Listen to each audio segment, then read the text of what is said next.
All right, well, that's what we're going to attempt to understand what's going on, at least legally speaking. Daniel Bardia joins us now. He's a lecturer in law and a member of Lincoln's in London. Good morning, and thank you for joining us today. Well, this, many say, complicated, or some say it's easy. Could you then tell us what is expected or required or should be done by law? Because if the National Assembly says, police, no sitting in Kogi State House of Assembly because we've taken over the place, but the members apparently moved elsewhere and are sitting. Is that legal?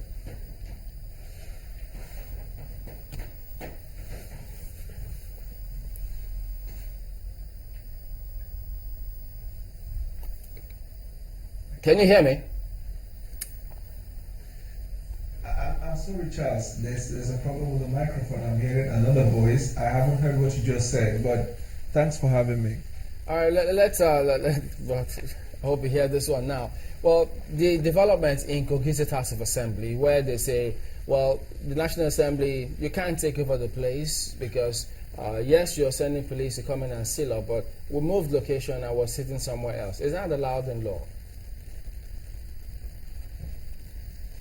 Well, by law, there is a procedure for impeachment, and there is a procedure also for carrying out legislative duties by House of Assembly of a state.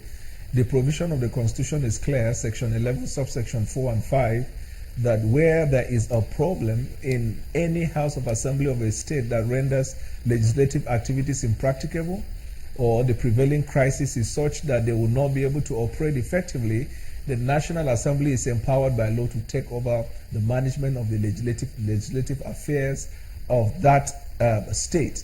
And I think that the House of Representatives did the right thing by taking over the management. However, the problem is the Constitution says the National Assembly, and it is the House of Representatives, as it were, that made the declaration and urged the Inspector General of Police to seal up the legislative house in that state.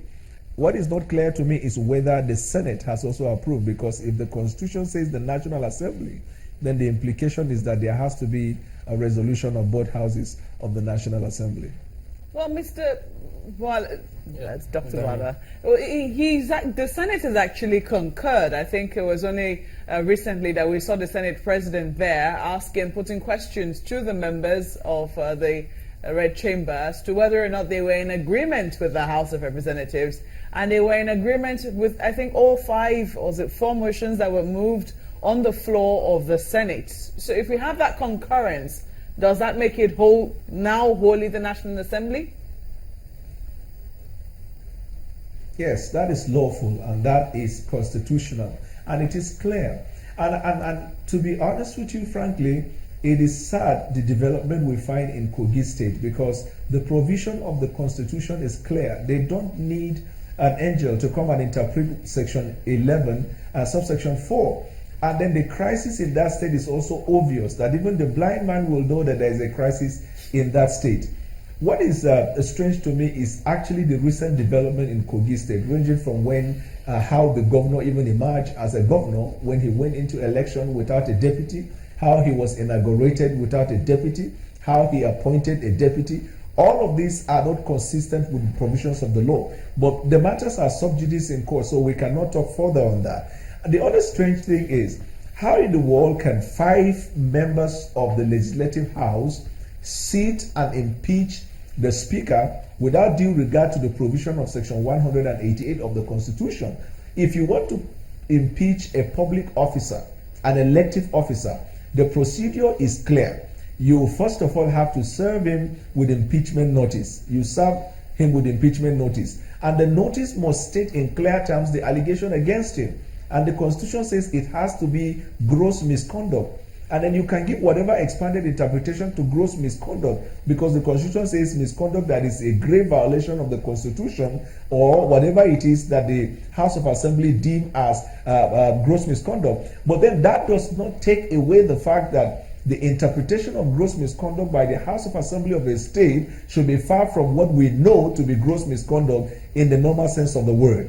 And when that impeachment notice is served, he has a period within which he's supposed to respond to it. This is consistent with the principles of fair hearing as provided in Section 36 of the Constitution. That was not followed. When he replies, or even when he fails to reply after a required period, then the House of Assembly will sit and deliberate as to whether or not what they are complaining about amounts to actual gross misconduct, and then you take it up from there. But that did not happen in Kogi State. And it seems that they are borrowing the lead from the trend we find all across the nation, where impunity and rascality has become the order of the day by politicians. That is that to me is unheard of.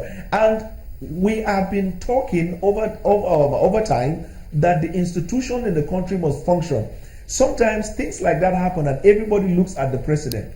Take, for example, when the issue of the National Assemblies emerged at the time, and there was need for them to get the Senate President and Speaker, efforts and pressure were put on the President to weigh into it. And he made it clear that he's not going to touch or put his hand in matters that are purely legislative. He's not going to interfere to the one arm of the government. I guess that in the state like Kogi also, the governor should borrow that leap and learn. All right, not Daniel, to put influence in the crisis in that state. All right, now, it is clear that they said, that he does not have a hand in it. But we hear reports, we read news, and we hear from people that all of this imbroglio you find in that state has some form of governor's touch to it.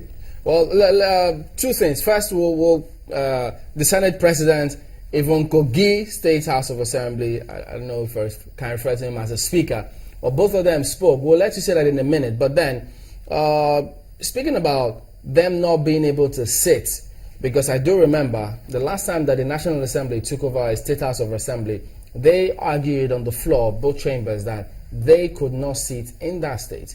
But in this case, we've seen them on camera having a sitting. Now, whether that were the actual number of people or not, can they be taken into cognizance, and to what extent that some sort of sitting was going on at the time?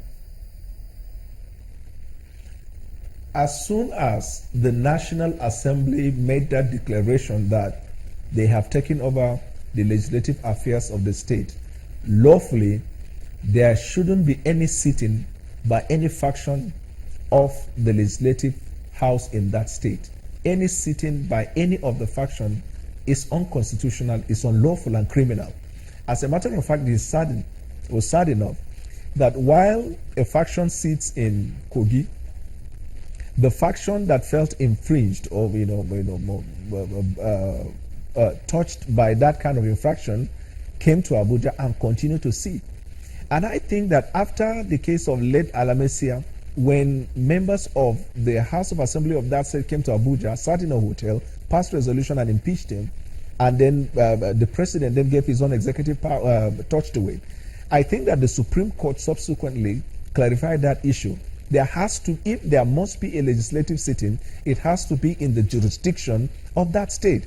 And in this case, there shouldn't be any sitting by any faction of the House of Assembly of that state as far as the declaration of the National Assembly is concerned. It means that all laws relating to the state of Kogi are to be carried out by the National Assembly.